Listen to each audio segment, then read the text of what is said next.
What happens when one of Hollywood's most unpredictable legends sits down with America's most confrontational talk show host? When Jack Nicholson agreed to appear on Dr. Phil, nobody expected a casual conversation, but what unfolded on that stage went far beyond anyone's wildest expectations. This wasn't just another celebrity interview. This was a collision between two titans who refused to back down, and what started as probing questions quickly escalated into something nobody saw coming. Before we get into this explosive exchange, make sure you hit that subscribe button and drop a comment below telling me which celebrity you think should sit down with Dr. Phil next. Trust me, you're going to want to follow this channel for more moments like this. The studio audience settled into their seats, unaware they were about to witness television history. Jack Nicholson walked onto the stage with that signature grin, sunglasses perched on his head, wearing a leather jacket that screamed defiance. Dr. Phil stood waiting, his expression already skeptical, arms crossed in that familiar stance that told everyone watching he wasn't here to play games. They shook hands, the camera capturing every micro-expression, every subtle power play in that simple gesture. Jack took his seat, leaning back with the confidence of someone who had been in front of cameras for over 6 decades. Dr. Phil sat across from him, clipboard in hand, ready to dissect his guests like he had done with countless others before. "Jack, thanks for being here," Dr. Phil began, his Texas drawl measured and controlled. "Wouldn't miss it for the world, Phil," Jack replied, that famous smirk playing at the corners of his mouth. The audience laughed nervously, sensing the tension already building between these two personalities. Dr. Phil wasn't smiling.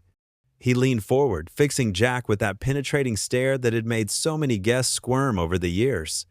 "Let's not waste time with pleasantries," Dr. Phil said. "I want to talk about your reputation. You've built a career playing unstable characters, violent men, people on the edge. Some people say you're not acting at all, that you're just being yourself. What do you say to that?" The audience went silent. This was classic Dr. Phil, going straight for the jugular. No warm-up, no softball questions. Jack's smirk faded slightly, replaced by something harder to read. He tilted his head, studying Dr. Phil like a chess player examining the board. "Is that a question or an accusation?" Jack asked, his voice still light but with an edge that hadn't been there before. "It's an observation based on decades of interviews, incidents, and what people who've worked with you have said," Dr. Phil responded without missing a beat. "You've thrown phones, you've destroyed hotel rooms, you've had explosive confrontations with directors, photographers, other actors. At what point do you take responsibility for a pattern of behavior?" Jack laughed, but it wasn't his usual laugh. This one was sharp, almost bitter. "You know what's fascinating, Phil? You make a living telling people how to live their lives, diagnosing them on national television, acting like you've got it all figured out. But you're not a licensed psychologist anymore, are you? You're an entertainer, just like me, except I'm honest about it." The audience gasped. Dr. Phil's jaw tightened visibly. This wasn't how his interviews usually went.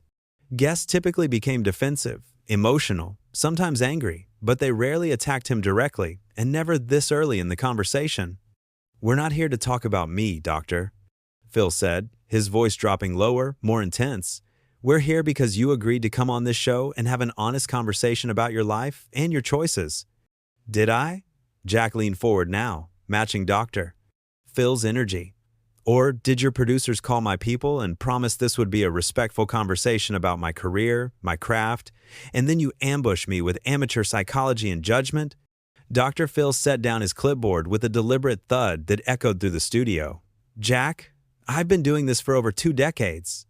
I've sat across from murderers, addicts, abusers, and I've heard every deflection, every excuse, every attempt to flip the script. This isn't an ambush. This is accountability." "Accountability," Jack repeated, tasting the word. "That's rich coming from someone who exploits people's pain for ratings. You parade broken families, struggling addicts, people at their lowest point, and you call it help. But really, Phil, you're in the entertainment business, just with better PR." The tension in the studio was suffocating. Audience members were looking at each other, unsure whether to applaud, gasp, or stay silent. This had gone off the rails faster than anyone anticipated. "Doctor?" Phil stood up from his chair, something he rarely did during interviews. It was a power move, literally looking down on his guest. "You know what I think, Jack? Dr. Phil's voice had shifted into that stern, almost parental tone he used when he wanted to break through to someone. I think you're scared. I think behind all that bravado, all those iconic roles, all that legendary status, there's a man who's never really dealt with his demons. And rather than face them, you mock anyone who tries to help. Jack stood up too, and suddenly the stage felt much smaller. Two giants, neither willing to give an inch. The camera zoomed in, capturing every moment of this unprecedented confrontation. Demons, Jack said quietly, but his voice carried through the entire studio. You want to talk about demons? Let's talk about yours, Phil. Let's talk about how you turned human suffering into a franchise. Let's talk about the guests who've come forward saying they felt exploited, manipulated, set up for maximum dramatic effect. Where's your accountability? This isn't about me, Dr. Phil repeated, but his voice had lost some of its authority. It's always about you, though, isn't it? Jack pressed forward. Every show, every intervention, every tearful breakthrough, it all centers around Dr. Phil swooping in to save the day. You're not a therapist. You're a savior complex with a television deal. Dr. Phil's face had gone red. The audience didn't know where to look. Some were recording on their phones, despite the no recording policy, knowing they were witnessing something unprecedented. A producer could be seen in the wings, gesturing frantically, but neither man on stage paid any attention. I've helped thousands of people, Dr. Phil said through gritted teeth. Have you? Jack challenged. Or have you given them their 15 minutes of fame and then sent them back to their lives with a referral to a real therapist and some free publicity for your show? Dr. Phil took a step back, his hands raised in a gesture that was half surrender, half attempt to regain control of the situation. The audience was still frozen, caught between wanting to intervene and wanting to see where this explosive confrontation would lead. Jack remained standing, his posture relaxed but his eyes sharp, focused, waiting for Dr. Phil's next move. You know what, Jack? Dr. Phil said, his voice finding a new gear, calmer but somehow more dangerous. I've sat here and let you take your shots. I've let you deflect and attack because that's what people like you do when they're cornered. But let's get real for a moment. You want to talk about exploitation? Let's talk about the women in your life. 3 marriages, Jack, 3 divorces, a string of relationships with women young enough to be your daughters. What are we really looking at here? The shift in tactics was immediate and brutal. Jack's expression changed, the playful antagonism draining away, replaced by something colder. The audience leaned forward collectively, sensing they'd hit a new level of intensity. Careful, Phil, Jack said softly, the threat implicit in his tone. Careful about what? The truth? Dr. Phil pressed, sensing he'd found a nerve. You're 87 years old, still dating women in their 30s and 40s? You've got children from different marriages who reportedly don't speak to you. You've got a history of volatile relationships, broken promises, and you're sitting here attacking me for trying to have an honest conversation? Jack's jaw clenched. For the first time since walking onto the stage, he looked genuinely angry, not performatively so, but deeply, personally offended.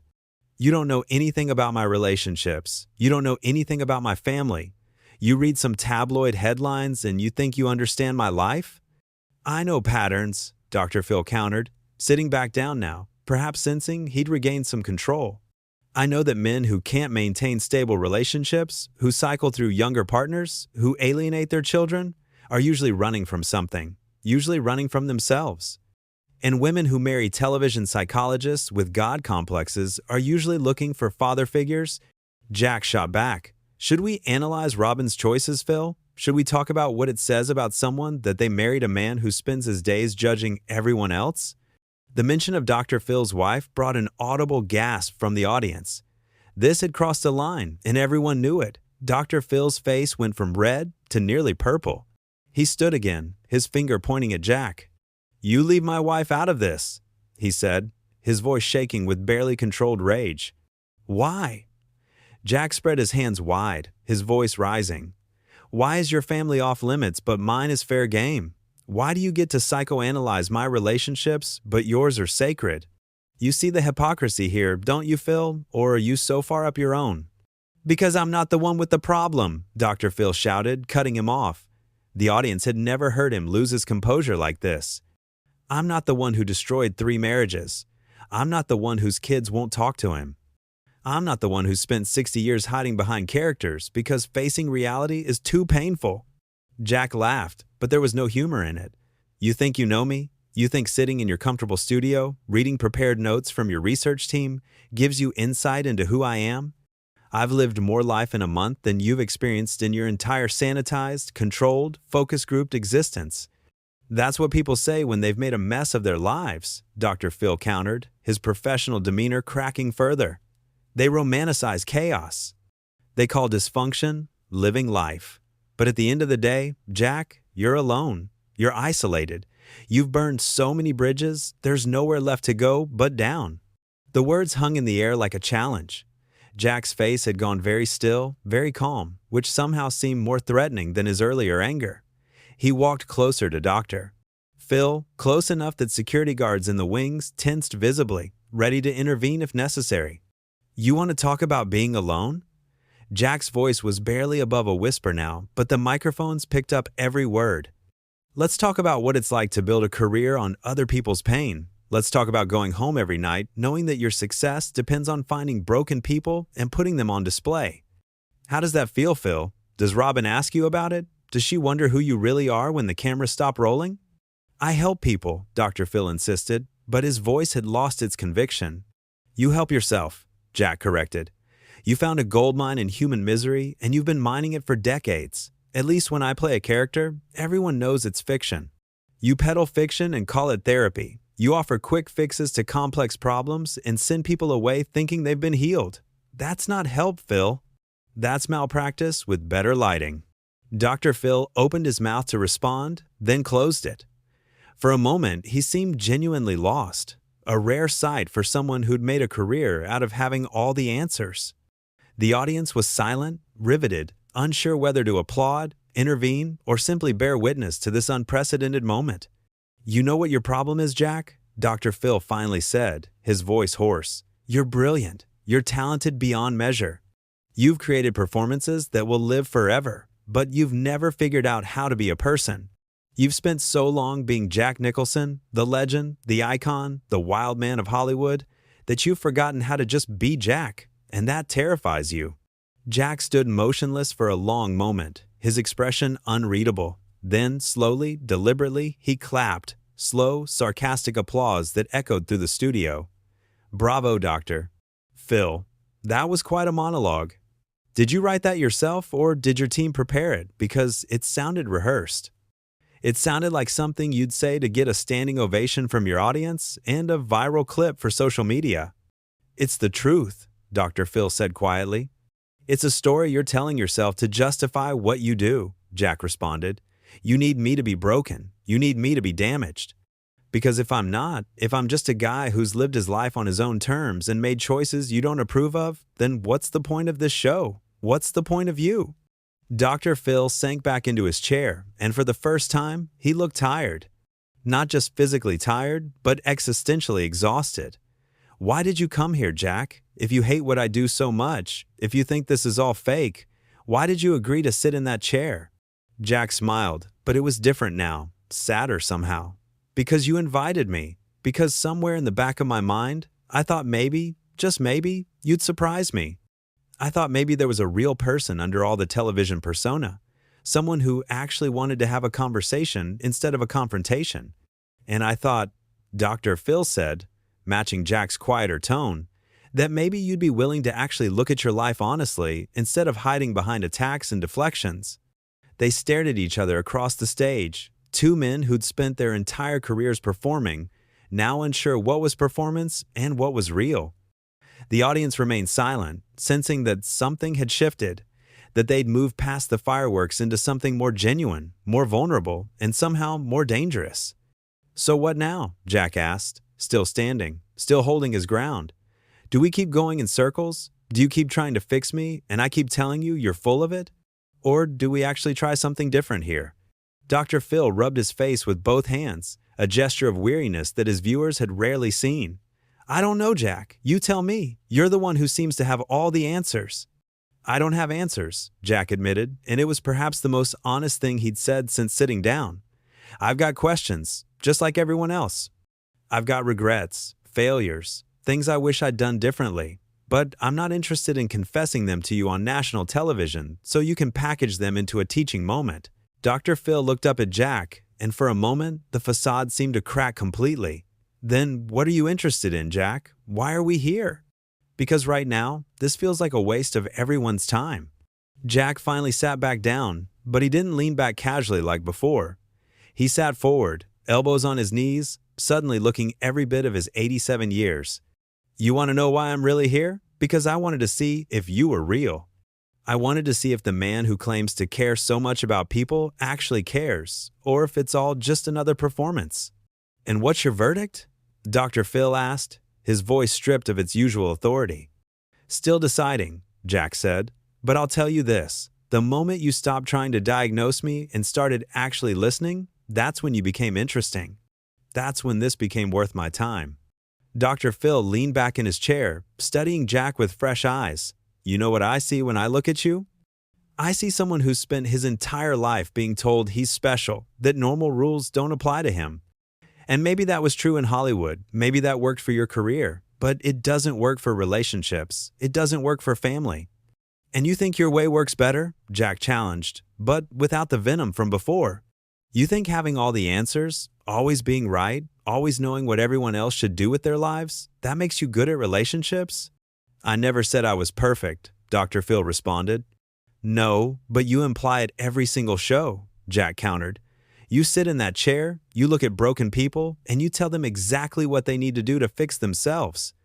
But life isn't that simple, Phil. People aren't puzzles you can solve in an hour of television. I know that, Dr. Phil said, and there was genuine frustration in his voice.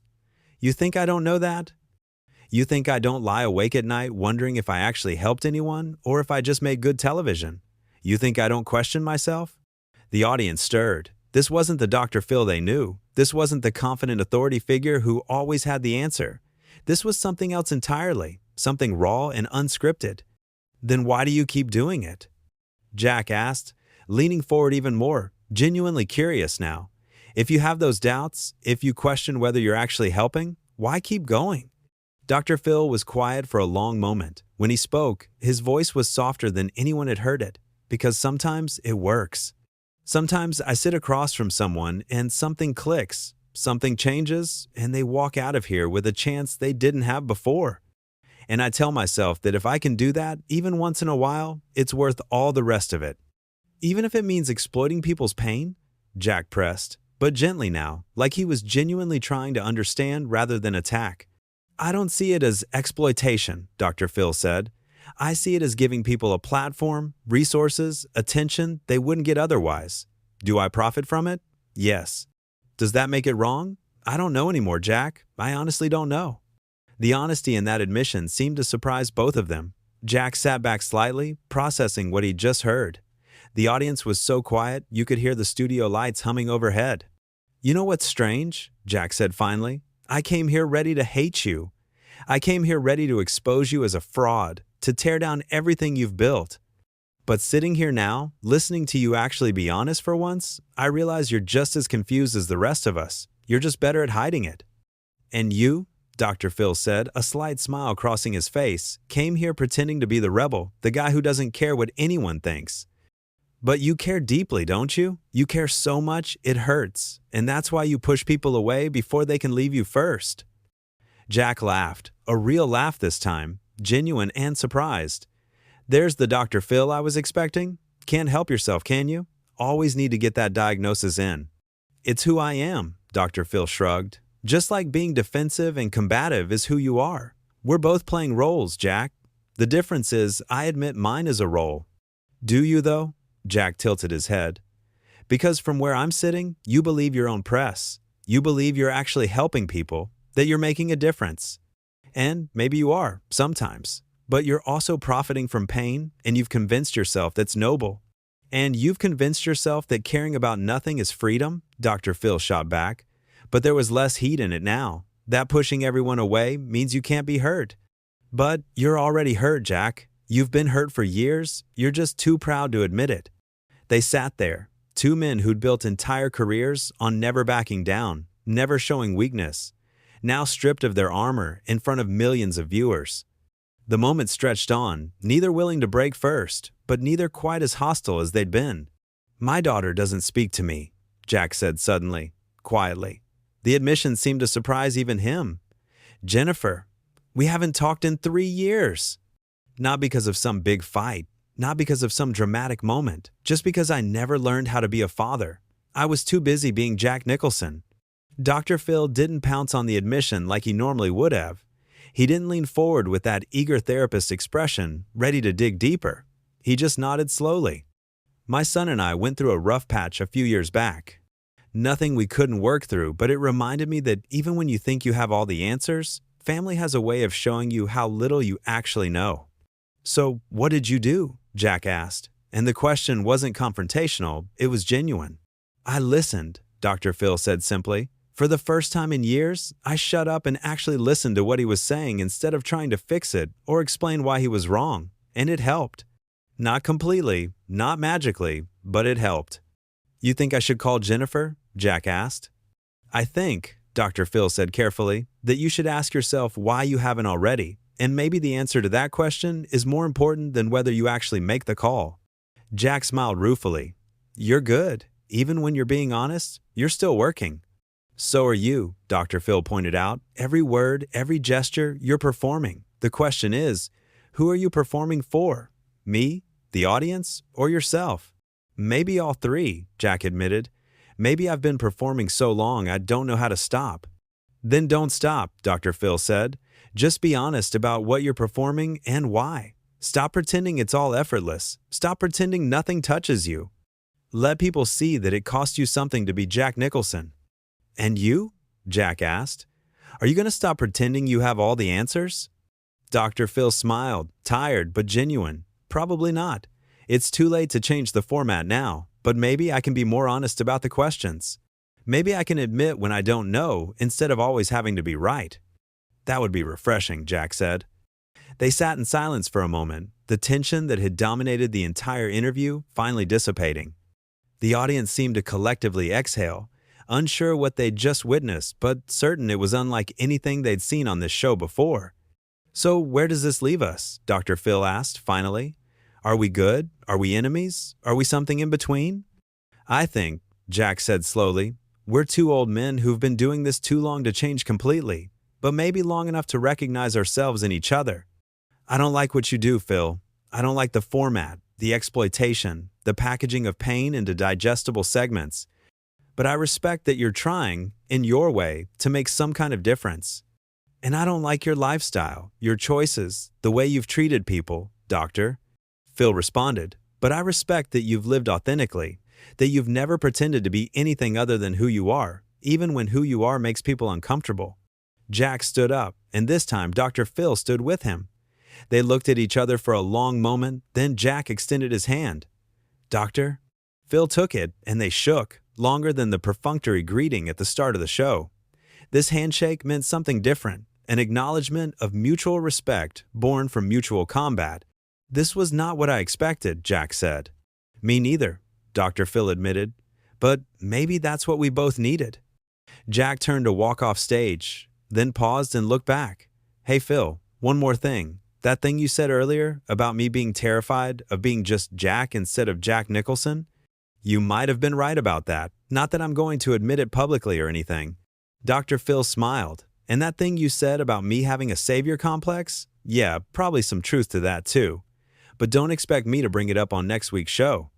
Jack laughed, genuine and warm, and walked off stage. The audience erupted, not in applause exactly, but in a kind of collective release of tension, like they'd been holding their breath for the entire interview and could finally exhale. "Doctor?" Phil stood alone on stage for a moment, looking after Jack, then turned to the camera. "Well," he said, and his voice carried a mixture of exhaustion and something like satisfaction, "I don't think that went how anyone expected. But sometimes the most important conversations are the ones that go off script." If you want to see more explosive celebrity interviews and moments that went completely off the rails, make sure you hit that subscribe button and drop a comment below.